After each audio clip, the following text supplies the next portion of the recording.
syarafil anbiya wal mursalin wa ala sahbihi wasallim. Insyaallah tuan-tuan dan puan, saya akan berkongsi tazkirah ringkas. Tazkirah ringkas sahaja yang bertajuk, tajuk di sinilah tuan-tuan dan puan adalah ta'awun, tolong menolong, bantu membantu. Dan saya lebih suka tuan-tuan dan puan bila kita ambil satu konsep yang mana konsep apabila kita berada di dalam wabak ataupun dalam seperti kolera, seperti selsema ada burung yang menyebabkan penyakit ini dia akan berkembang tuan-tuan melalui sentuhan. Dia akan menjangkit penyakit ini, wabak ini akan menyebar melalui sentuhan, melalui air liur, melalui batuk dan sebagainya tuan-tuan. Marilah kita ambil satu konsep yang telah berlaku pada zaman Nabi Yunus alaihissalam, di mana dikasihkan bahwa Allah SWT telah melantik Nabi Yunus alaihissalam ini sebagai seorang rasul, sebagai seorang nabi lah, rasulullah, untuk memberikan dakwah Islam kepada dia punya umat. Tapi sampai satu masa Nabi Yunus alaihissalam ini dia merasakan bahwa dia tidak boleh lagi berdakwah. Dia merasakan dia punya kaum ini, dia punya umat dia tidak sembah Allah, saya ini sebagai Rasulullah masih jurang melawan. Dan Nabi Yunus alaihissalam ini dia tidak lagi, ya Allah berikanlah nanti kamu, dia ceritakanlah tentang umat-umat yang dahulu, apa kejadian bila melawan Allah SWT dan apa kebaikan mereka lah. Tapi dia nampak macam tidak juga. Jadi dia pun Nabi Yunus alaihissalam itu tuan-tuan, dia pun berjalan, dia naik kapal. Masa dalam kapal yang besar itu tiba-tiba berlaku sesuatu kejadian yang aneh. Mau tenggelam sudah nih. Jadi dibuang semua itu barang-barang ke laut. Allahu Akbar. Dibuang semua itu barang-barang ke laut. Allahu Akbar. Bila dibuang ke laut barang-barang itu, kami hasilnya mau tenggelam. Jadi mereka pun memilih. Jadi yang dipilih adalah Nabi Yunus. Allahu Akbar. Pilih kedua kali Nabi Yunus. Mau tidak mau Nabi Yunus dibuang. Kemudian apabila Nabi Yunus dibuang ke laut, tuan-tuan yang termasuk sekalian, Nabi Yunus telah dimakan oleh seekor ikan. Ikan itu kita makan sebagai ikan paus. Maka di dalam ikan paus, apabila Nabi Yunus alaihissalam ini ditelan oleh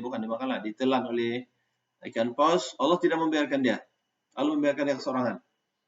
Tapi Nabi Yunus alaihissalam diberikan ilmu, dan kemahiran, diberikan juga adab. Yang bila berada di satu tempat yang gelap kata Allah SWT, Nabi Yunus pun berzikir kepada Allah SWT. Tidak putus. La ilaha illa anta subhanaka inni kuntu minaz zalimin. Diulang. Ini adalah kisah dalam ayat ini dalam surah Al-Anbiya ayat 87. Yaitu apa maksudnya? La ilaha illa anta subhanaka inni kuntu minaz zalimin. Diulang dengan penuh rasa bersalah. Tiada Tuhan yang sebenarnya disembah melainkan Engkau ya Allah. Ya Allah, Maha Suci Engkau. Sesungguhnya aku daripada orang-orang yang membuat zalim. Nabi Yunus mengakui dia punya kesalahan. Maknanya di sini tuan-tuan yang dirahmati sekalian, apabila kita berada dalam keadaan sekarang ini, yaitu COVID-19 2019 ini, satu jenis virus yang belum ada vaksin ataupun belum ada obat tuan-tuan, kita ambil keadaan ini. Yang mana tuan-tuan apabila kita berada di dalam keadaan sekarang ini, Allah Subhanahu wa taala dihantar ini sebenarnya adalah untuk menguji kita orang beriman. Dan uji satu dunia. Dan sekarang ini Allah bukan setakat menguji orang yang kafir sahaja. Orang kafir ini tuan-tuan, dia memang banyak melakukan maksiat dan dosa kepada Allah Taala. Tapi sekarang ini seorang mukmin itu tidak cukup untuk doa. Tidak cukup untuk itu. Jadi cara dia lah tuan-tuan, kita ambil konsep Nabi Yunus di lockdown oleh Allah Subhanahu wa taala di dalam perut. Di mana tempat itu adalah gelap, sunyi, sendirian.